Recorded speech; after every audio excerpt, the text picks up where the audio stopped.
Welcome to this week's AMA, where I don't know the questions we're going to be covering. Jason will be revealing them to me as we go through. So as the intro, all I can really say is welcome, and make sure that you press that follow button or that subscribe button if you're watching on YouTube, the follow button wherever you're listening to podcasts, because it will make sure that you don't miss the new content that is coming out. Other than that, we're going to dive into some listener questions. All right, here we go. Question number 1. How do I cultivate emotional attraction between my spouse and I? Cultivating emotional attraction. I love the word cultivate in that because it is something that is intentional. When we cultivate anything, whether we're thinking about like gardening as an example, you cultivate the soil so that you can plant the seeds and so they can grow. But it takes an intentionality. It takes a dedication. It takes a commitment and a purpose of making that thing happen. So when it comes to emotional attraction is evoking emotions within another person that they enjoy feeling. So if you really want to cultivate emotional attraction with your spouse, the best place to start is by asking them, what are the things that when I do them, evoke emotions within you that you enjoy feeling? And you may be surprised by their answers. Now, here's the thing. What your spouse tells you is literally them giving you the guidebook to how they want to be treated. So the biggest warning that I can give to you with this is please don't ask your spouse this question and then either not do it or disagree. You don't get to disagree. This is your spouse giving you exactly what they would like for you to do. So as an example, if my husband were to ask me, Kimberly, what are the things that when I do them evoke emotions within you that you enjoy feeling? I would say to him, I love when I come home and you come downstairs from up in your office and ask me about my day, and you sit down and you take intentional time to spend with me. Or I would tell him, I love when you write me letters. I love the handwritten letters that I've received from him in the past. And I love when you plan a date night that is something that I enjoy doing. So those are 3 examples. Now, I've actually told him this in the past, and guess what? What I've noticed is every night when I come home for like the past month or 2 now, he comes downstairs. He sits with me. He didn't say to me when I told him that, oh, like, I don't have time to do that. I'll get to you when I get to you. That would have just been a complete opposite reaction. It would have evoked emotions within me I didn't enjoy feeling. But he actually listened to the things that I said, and I've seen these things happen. For Valentine's Day, he planned a complete surprise date night. We went to a painting class, which we had not done in probably a decade together. And he brought wine, and I had no idea it's what we were doing. And then we ended up going to a new restaurant to eat afterwards, which is my second favorite thing in the world to do. Like, food is my favorite thing to do, and new food is my second favorite thing in the world to do. But that's the key. You want to ask your spouse, what are the things that when I do them make you feel loved, cherished, evoke emotions within you that you enjoy feeling, and then do those things. It's really that simple. All right. Next question. How do I develop a good morning routine? Morning routines are so important, I believe, because in the morning, you can either set your days up for success or you can set your day up for failure. And really, again, it goes back to the intentionality of it. What is it that you're wanting to cultivate in your morning routine? What is your goal of what you would like to get done in your morning routine that will set the rest of your day up for success? So as I answer this question, Jason, what is your morning routine? I wake up, take my dog out, feed him, shower, take him out again, and then go to work.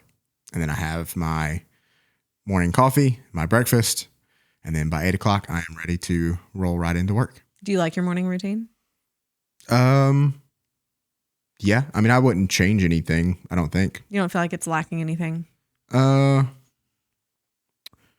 If I had time to exercise in the morning, that's probably something that I would probably add in.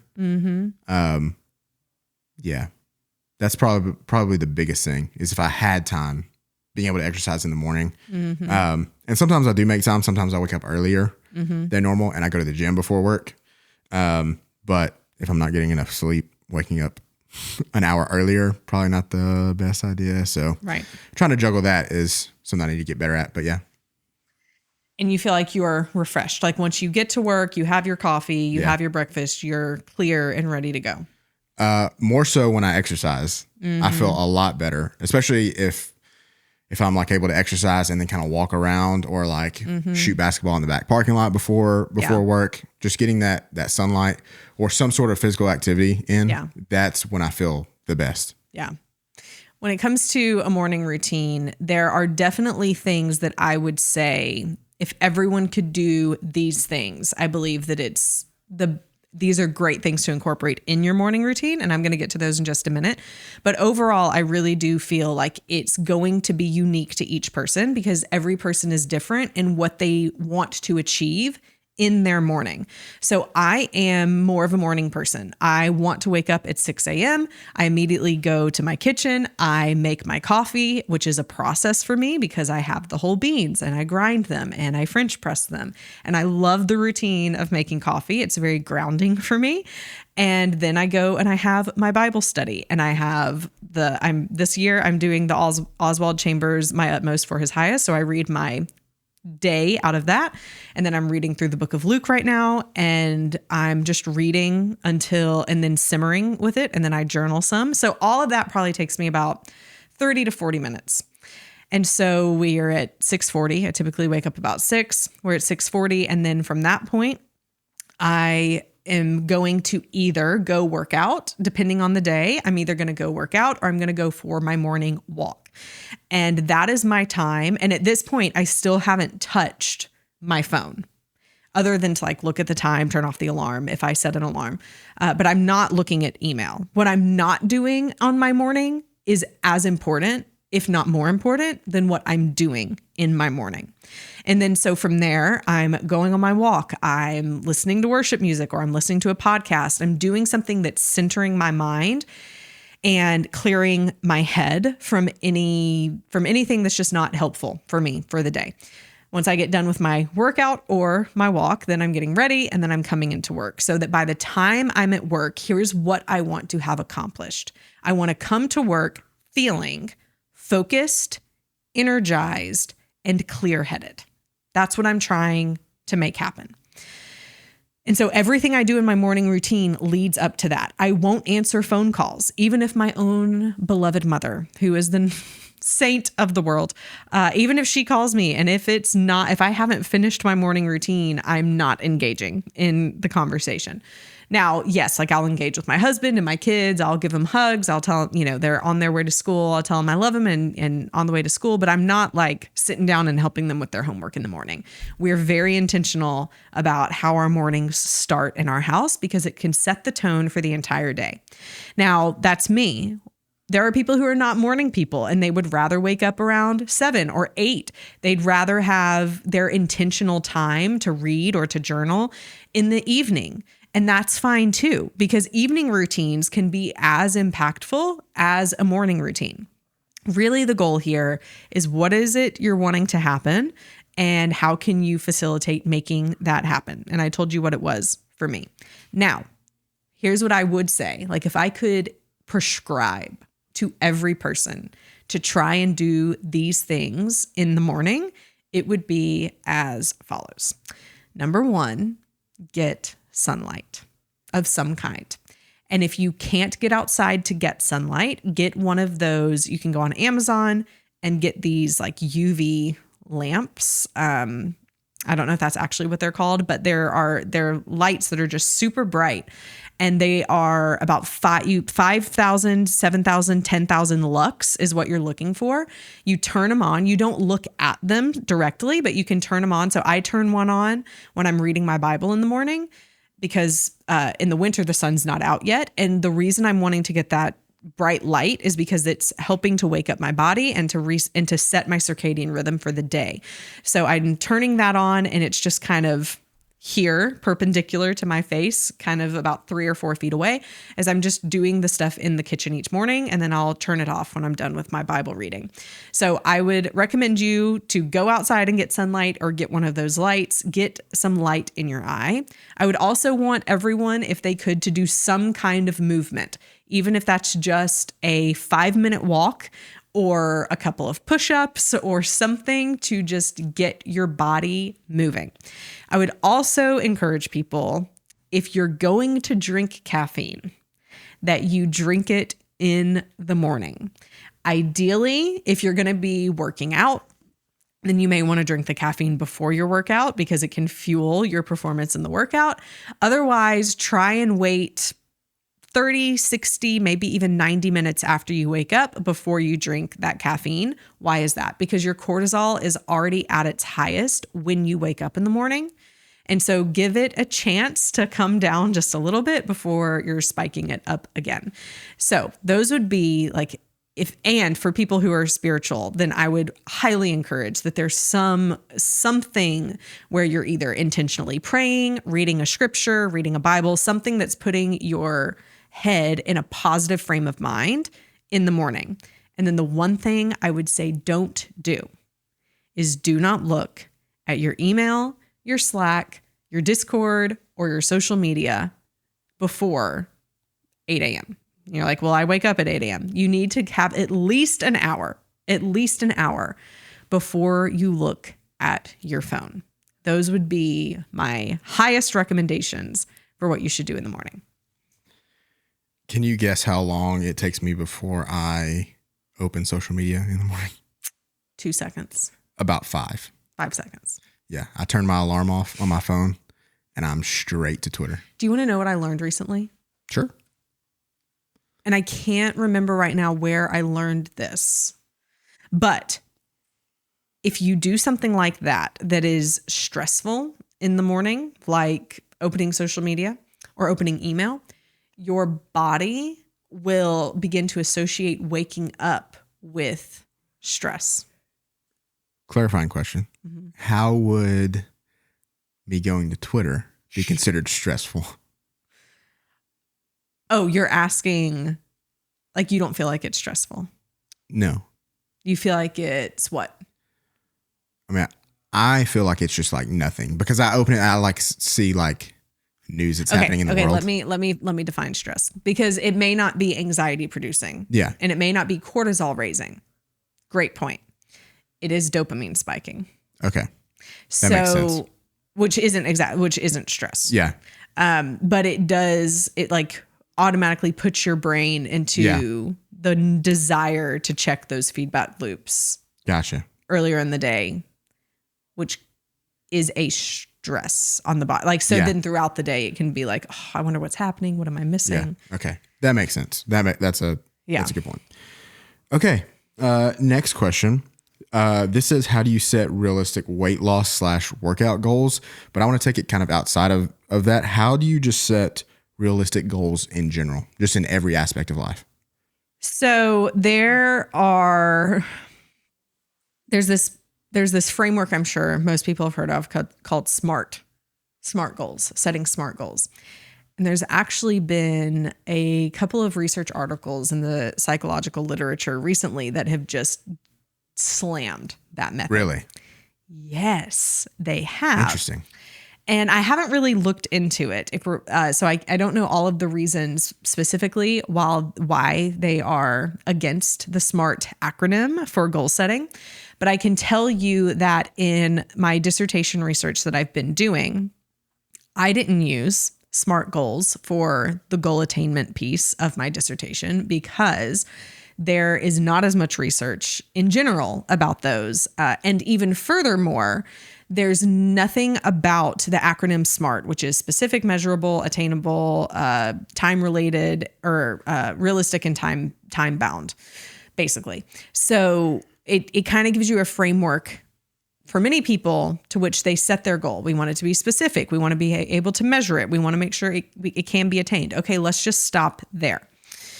When we really look at the best way to go about attaining a goal, the first and most important thing is that the goal that we set is one that we genuinely want to do. It's one in which we are intrinsically motivated to make it happen and not necessarily extrinsically motivated. So what's the difference? An extrinsic motivation might be, oh, my company is doing a 5K. I guess I'll sign up because everyone else is and run the 5K. So it's not something you initially tried out or, went out wanting to do. You're doing it because other people are doing it and because you'll feel like, because you may get an external reward for doing so. Intrinsic motivation, on the other hand, is something where you're doing it just because you genuinely enjoy doing it. So this is me every Sunday morning when I do my 5-mile run. I love running. And I love how I feel and I love the time and no one has to twist my arm. I will want to do it even if I don't feel good. Like I intrinsically, purely enjoy making it happen. When you're setting goals, if you want to succeed in that goal, then drill down personally to ask yourself, why? Whatever, even if the goal is, I want to lose 10 pounds. Okay, that can be intrinsic if there is a why that is strong enough that leads you to want to do it, even in the face of all adversity. You're doing it because it's something you truly want to do. Then from there, could your goal and should your goal be specific? Sure. Measurable, I think it's helpful. Attainable, that's where the research begins to differ. When we look at people who set goals, the more attainable the goal is, the less likely someone is to actually attain it. There needs to be a sense of challenge. Otherwise, we don't feel the stress or the pressure to actually move forward towards doing it. And that's the interesting part about dopamine that plays in with this. Just this morning at the time of this recording is when I filmed my episode with Dr. Daniel Z. Lieberman talking about dopamine. And if you haven't listened to it, it was a fantastic episode. You have to go back and listen to that episode. In that conversation, he talks about how dopamine is our reward center. It's the neurotransmitter of pleasure and of anticipation. It's what causes us to plan and want to have a better future for ourselves. All of that is true in goal setting. When we set goals, we are, as a part of that, spiking our dopamine because our dopamine is very forward thinking in that moment. We're anticipating how the future can be better than the past. And so dopamine is what is part of the mechanism in our bodies that helps motivate us to get things done. So if I have a big goal ahead of me, so as a quick example, a big one that I'm working on right now is my VO2 max. Ideally, I am wanting to run a 7-minute and 20-second mile, which I have never once in my life done. I don't even think I've broken 8 minutes in a mile. So I'm really having to work hard for this. It's a big goal, but because it's a big goal, and it's hard. It's not attainable for me right now. I cannot do it, but I have more motivation to work towards getting it to happen not because someone else is telling me I need to run a 7-minute and 20-second mile, but because I intrinsically want it to happen. And it's not even about the time. It's because I know when I can hit that time is when my VO2 max will be above 50. And I know when my VO2 max gets above 50, and right now it's at 41, when my VO2 max gets above 50, that I am setting myself up for so much better health outcomes as I age. So I'm intrinsically motivated to make it happen. All of the rest of it is just it's just the metrics that fall in line to the thing that I'm really wanting to happen, which is better health. So when you are setting a goal, set one that matters a lot to you, but is also challenging. And this is that fine line, not so challenging that it's impossible. Like it would be impossible for me to run a 4-minute mile. It literally will never happen. I could never train hard enough for that to happen. Impossible. So we don't want to set something that's impossible because we will give up before we start. But we want to set something that's challenging because it will keep us motivated to work towards it. Does that answer the question? Yes. I'm just wondering, has anyone run a 4-minute mile? That seems like physically impossible. Really? What's like the world record? Look it up. I'm sure Usain Bolt has run a... He's like a sprinter though. You still asked, has anyone ever run it? Yes, they have. Oh, no, but like I'm saying he's a sprinter. Like I don't know if he's run like a mile. Of course he had. Look it up. Okay. We're going to see.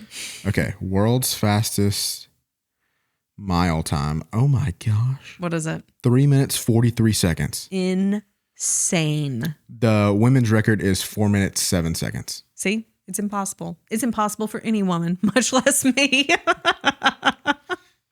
I can't even imagine. Yeah. Like, right? I mean, like how I would have to be I physically, I couldn't do it.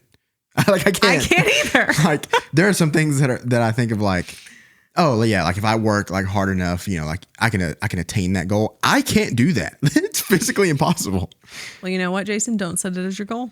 Yeah, that's key takeaway for me. Key takeaway. Not my goal to run a 3 minute, 43 second mile. No, but the listeners do need to know what you have done. Jason has eaten an entire what's called a birria pizza. So it's like a Mexican pizza that has a ton of delicious meat, lots of cheese. He's eaten this entire birria pizza and then ran a 5K in less than an hour. Yeah. In less than 45 minutes. And didn't throw up. Yeah. That was the key. Some have called it the most impressive feat for a male athlete ever.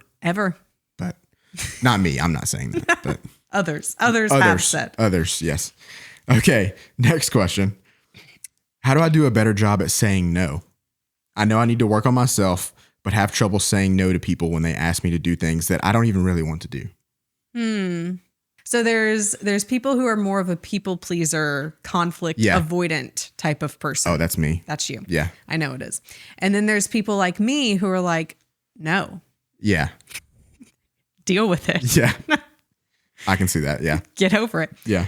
That's not totally true. I've definitely said yes to people when I didn't want to. But for the person who's more of the conflict avoidant, my encouragement to them on how do they say no, they're probably not going to say the word no. They're going to have to use a phrase that feels more genuine to them. Yeah. Such as, I would love to, however, at this time, my plate is full. Or something more truthful. Something more truthful may be something like, I really appreciate that you asked me, but at this time, it's not something that I can commit to. Yeah. And really, but even like we can talk about the wording and how to navigate that all day long. At the end of the day, every person is going to have to come to terms with who they're trying to please. And we shouldn't always try to please ourselves either. But at the end of the day, if we are so overwhelmed or burnt out, or our plates are so full that we aren't even able to take time to rest and to spend time with our families and to do the things that we enjoy doing, then you're overworked. And maybe you need to get angry about that. Because when we get angry, we tend to move to action quicker. So instead of just continuing to be like, oh, well, I just have to keep managing the weight of the world on my shoulders, maybe you need to be a little more honest and truthful with yourself. And you say, you know what? I'm doing a lot and people should be more thankful. Doggone it. I'm not going to do anything else. Like, get to the point where you are willing for change to happen, because for this situation, you have to be the facilitator of change. No one else is going to say no for you. No one else will. You have to do that for yourself. And when you realize that you're doing it for a greater purpose, for your kids, for your marriage, for your own sanity, that's when you will be more comfortable with doing it. Now, doing it, like, you just have to start doing it. It's beginning to say no, even in the little things. This happened a couple months ago to me. I was invited to go to a speaking engagement, and I said yes. And then the more I thought about it, I thought, I really don't want to do it. For several reasons, I don't want to do it. And so I finally, and I even told myself, well, I've already told them yes, I can't go back on my word. But I thought, you know what? It's my kids' last week of school. I would miss their last week. I would miss their final days, their parties, like all of the things. My kids deserve for me to be there for that. And who's more important to me? These people that I don't even know or my children? Bottom line, hands down, children, 100%. So I ended up calling the people back and saying, you know what? I'm so grateful and honored that you would ask me to be a part of this, but with my priorities right now, I need to say no. I'm not going to be able to do it. And you know what? It was fine. No one got mad. Everyone was good. Nothing fell apart. And it's that when you realize that most of the time, when you actually tell people no, they're not going to have the reaction that you're scared that they're going to have. They're actually going to be more okay with it. And the people who do have a reaction are the people you needed to say no to anyway. It's just doing it and then getting comfortable with doing it. What are some best practices to increase your spiritual attraction? Did you like that answer? I did. You didn't have any comment. Yeah, I didn't know what to say. Yeah, I didn't know. Well, I mean, that was a really good answer. And I'm trying to think of how you can say no to things in your life. Was that your question? I mean, I came up with the question, but no, I've gotten really good at this. Good. Yeah, I've gotten much better at this over the last year. So what is yours? How do you do it? I mean, it's just saying no. But it's understanding that saying no is okay. Yeah, it is okay. Yeah, you don't have to feel the pressure. And when you get to the point where you can say no to people, there's not a pressure that you think was going to be there before you got to that point of saying no. Yeah. Because before I was doing that, I was like, oh, if I say no, I'm going to feel so guilty and all this stuff. And that's really not the case because you're doing the best thing for you at that time. Right. So next question. What are some best practices to increase your spiritual attraction?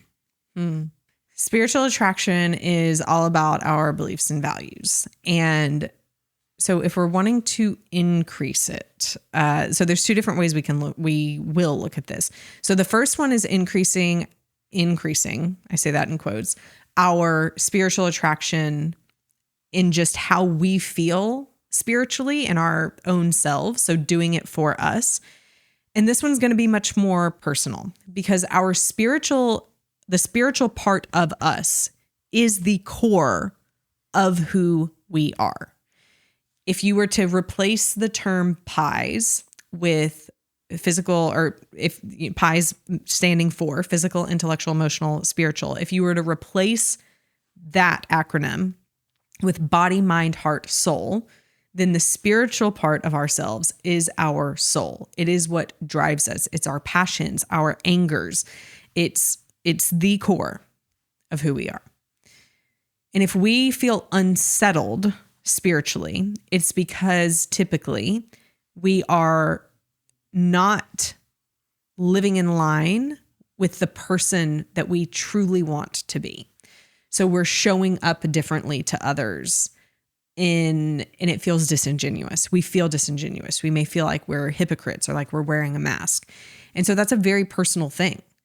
And so many times this happens when people, as an example, grow up in church or grow up in a certain faith, and then they end up straying from that faith and end up doing things they never thought they'd do or becoming a different person. It's many times that people get there and they're like, oh, I feel like I don't feel right. I don't feel like I'm myself. And a lot of times that goes back to spiritual attraction. So if we want to feel at peace with ourselves, in our soul, then the question to wrestle with is, am I being the person I feel like I'm supposed to be? Am I living in a way that are the behaviors and lifestyle that I believe I should? Or are there things I'm doing that are wrong? Are there things that I'm doing that I don't like and I feel guilty about? Guilt isn't bad. Shame isn't great, but guilt isn't bad because it is our body's way and our mind's way. It's our soul's way of telling us something we're doing isn't aligned. It isn't aligned with who we want to be. So in the personal side, I would say that's where you start. Where are the things? What are the actions? What are the behaviors that you're currently doing that don't fit with who you really want to be, and address and fix those? I was actually having a conversation with someone the other day, and he was living with his girlfriend. He'd been living with, I don't know how long, a couple months they'd been living together. And he said, "Can I ask you a question?" I said, "Yeah, sure." And he said, "Everyone in my life is telling me that I shouldn't get married young, that I need to be in this relationship for a whole lot longer and, test things out before I make a commitment.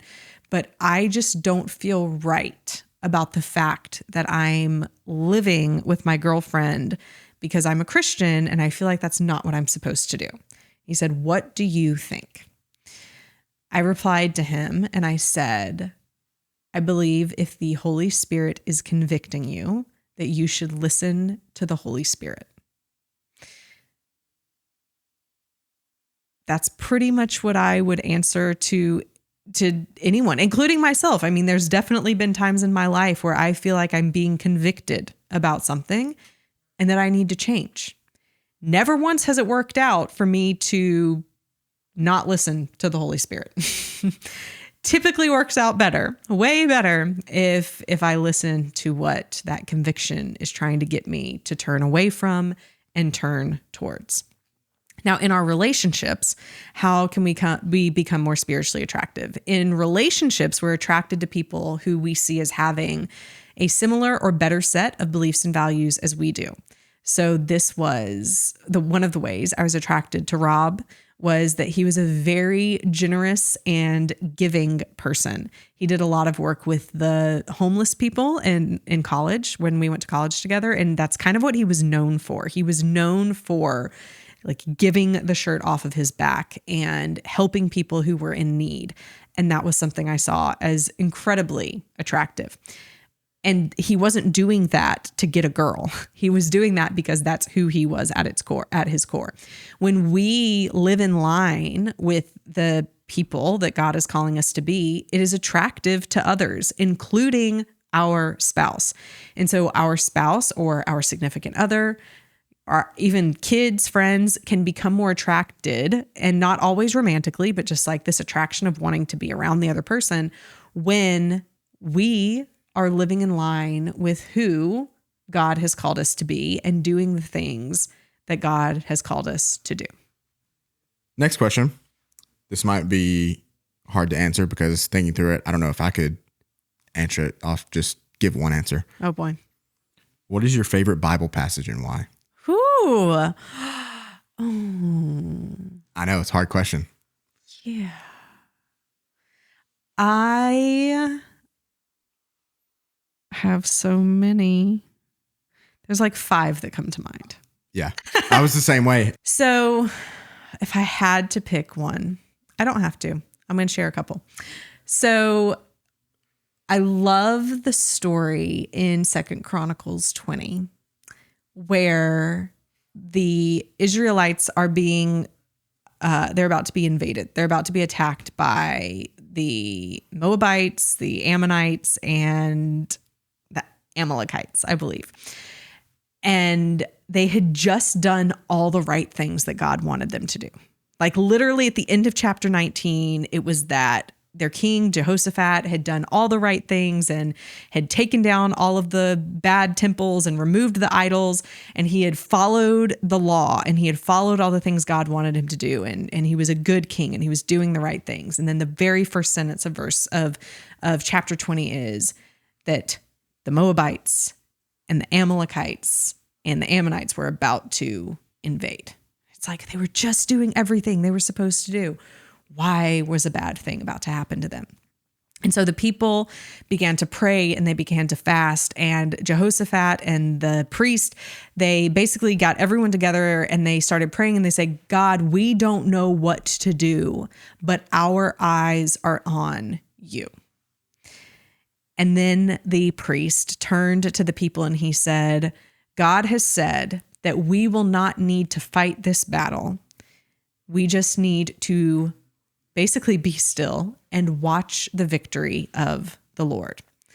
And it's at this point in the story where I think to myself, like, what do you mean be still? There are literally thousands of soldiers coming to you, and God just basically told you to do nothing, to just go out. He said, go out in the morning to meet them, and you will see my victory.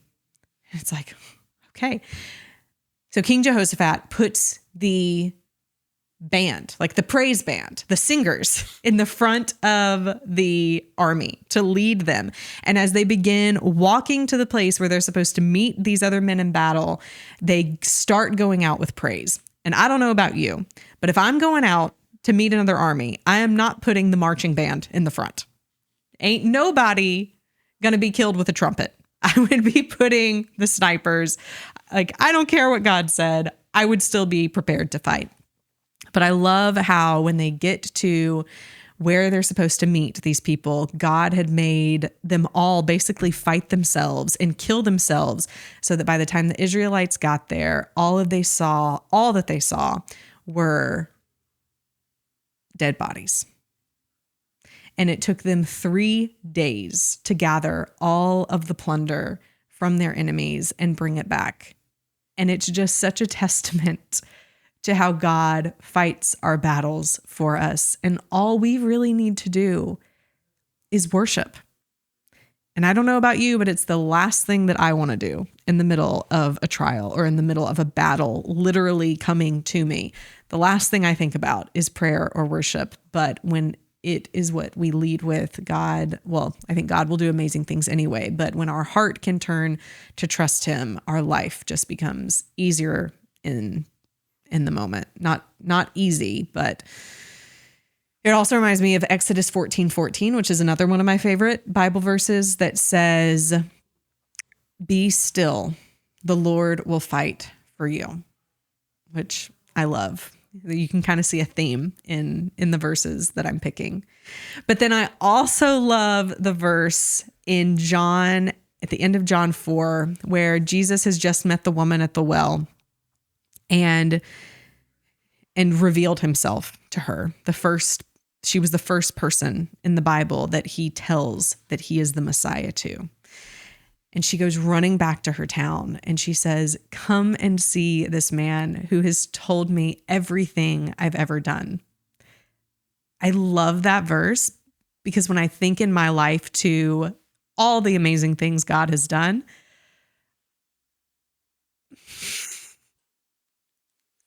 that's exactly how I feel. It's this passion of like, you have to meet this person who hasn't just told me everything I've ever done, but for this woman in that circumstance, the encounter she had with Jesus was intimate. And so she felt seen and she felt heard and she had to tell other people about that. And I love that verse. Similarly, at the end of John, there is the verse that says that Jesus did so many more things that if the whole world, if all of them were written down, the whole earth could not contain the amount of things that Jesus had done. And I love that verse as well, because it doesn't just apply then, but think of how many more things that God has done now and how much more the earth would not be able to be filled with the amazing things. He's not done. He's not done doing miracles and working in people's lives and transforming the world. Great answer. What are yours? I don't know if I could narrow it down to, I can't narrow it down to one. But the ones that came to my mind when I was thinking of this question, First Kings, I believe it's First Kings. I like the story of First Kings and Second Kings, but when Elijah is in the cave, waiting to hear from God, and the fire comes, but God's not in the fire, and then the heavy wind and the storm comes, and God's not in the storm. I believe there's an earthquake that comes, God's not in the earthquake, but God all of a sudden appears in a whisper. I love that verse, just because I think it's a good representation of how noisy the world can be sometimes. Yeah. And that God is able to just stop us in our tracks with just a whisper and still reach us. I think of John 16, the end. I think it's the end of John 16, John 16:33, where Jesus says that in this world you will have trouble, but take heart, for I've overcome the world. That verse got me through probably the darkest like part of my life. So like without that verse, like I don't know what would have happened. Let's see. And also probably the other one that comes to mind is probably the Beatitudes. Matthew 5. Yeah. I love Jesus talking about reaching out to the poor in spirit. I don't know. I think the whole of Matthew 5 paints such a good picture of the love of God and the love of Jesus and how we're supposed to love other people. So I think that's probably the three that come to mind, probably. I love those. You talking about the one about Elijah and hearing God in the whisper. Yeah. Made me think of how you're going to hate me.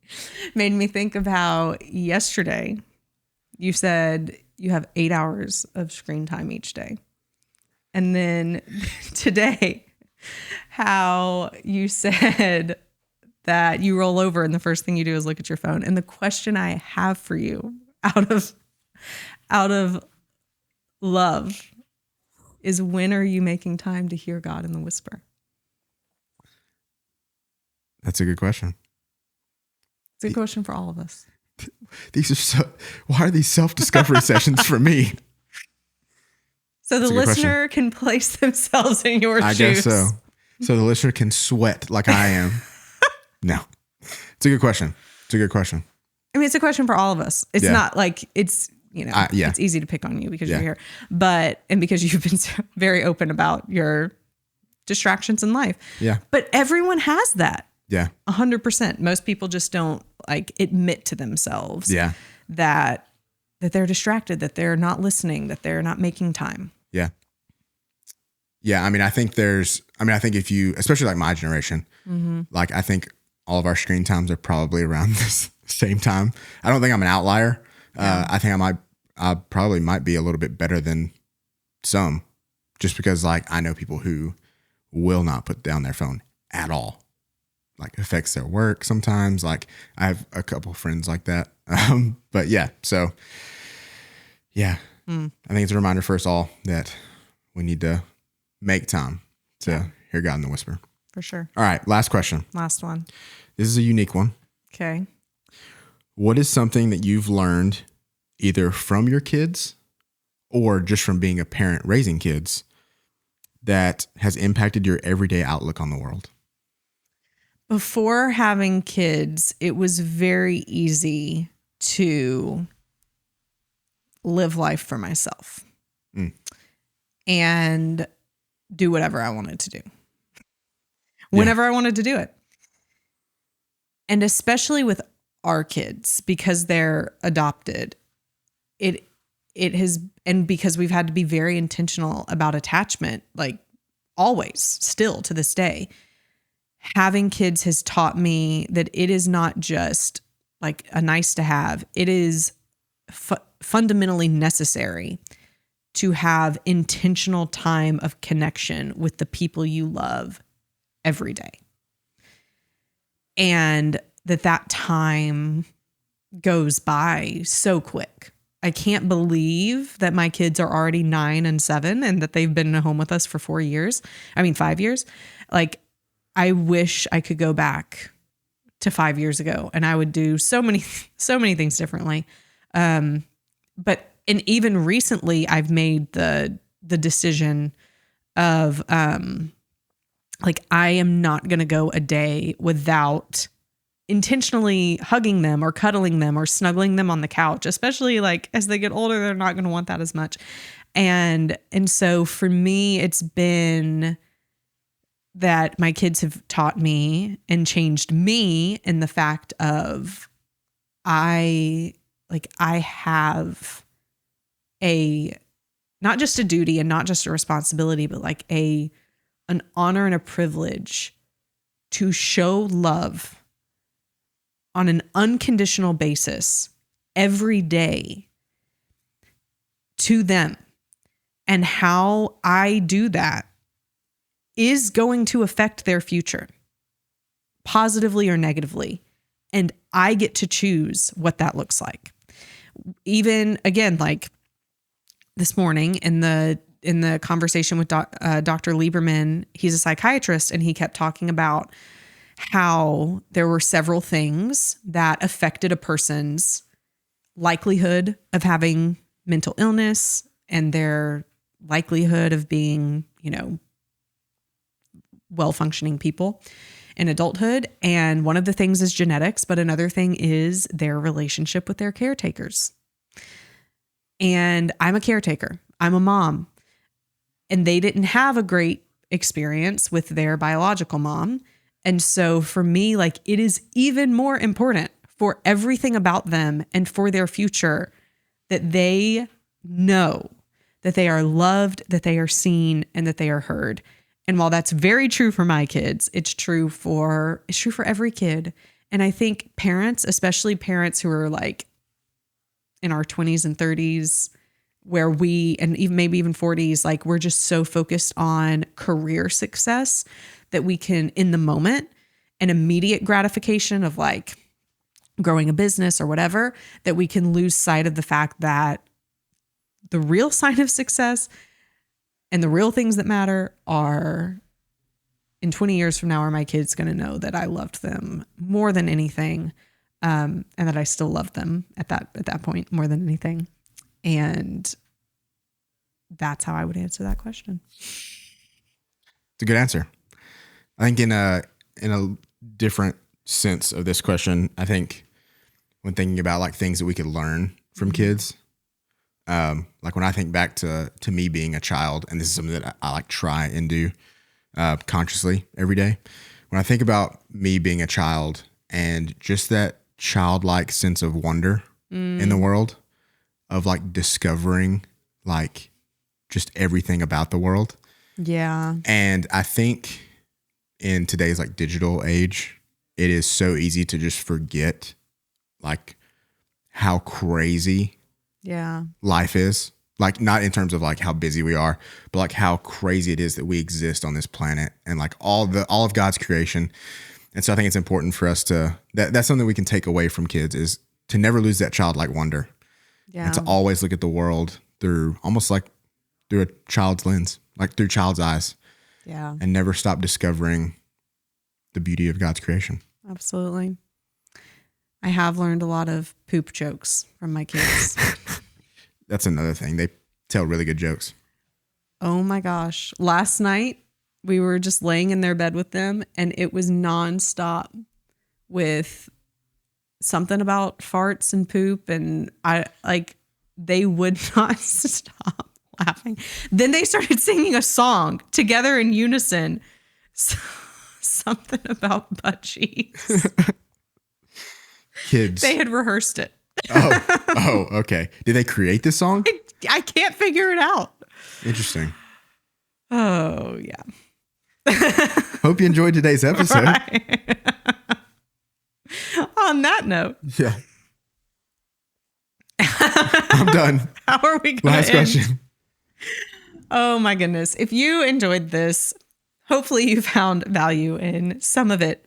And we would love for you to share it. If you have a friend that you think could benefit, please feel free to share. As we said at the beginning, if you're following on any of the podcast channels, please hit that follow button. And if you're watching on YouTube, hit subscribe.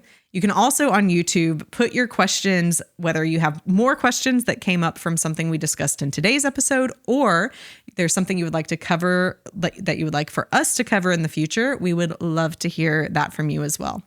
Until next week, stay strong.